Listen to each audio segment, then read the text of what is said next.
Eu vou pôr para lavar essas toalhas também. Aqui. Vou colocar na máquina elas.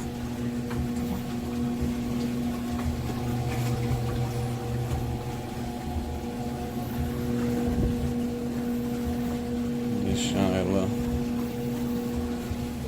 não amontoada só de um lado. Vai forrando, deixando aberto.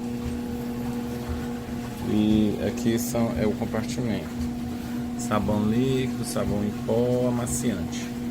Aqui pode colocar também nesse sabão líquido, pode colocar tanto faz, aqui no sabão em pó ou no sabão líquido, pode ser líquido. E aqui eu vou colocar o pinho-sol. Pronto, coloquei o pinho-sol aqui, enchi mais ou menos aqui do tanto que cabe, né?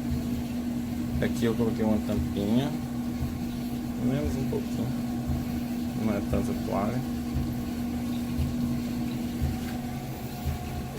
Agora eu vou programar.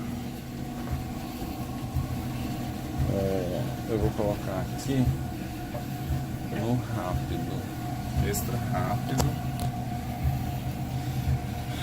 Tem que ver o tanto de água, não pode deixar muito pouco, senão estragar a roupa e força muito a máquina também. Aqui tá nível médio, como não é muita roupa, ela dá. E é sempre bom olhar também se não tá muito pouca água, porque senão nem limpa direito. Aqui eu posso avançar as etapas aqui, ó. Tá vendo? Só apertar aqui. Eu, por exemplo, não quero molho, eu quero já começar a lavar.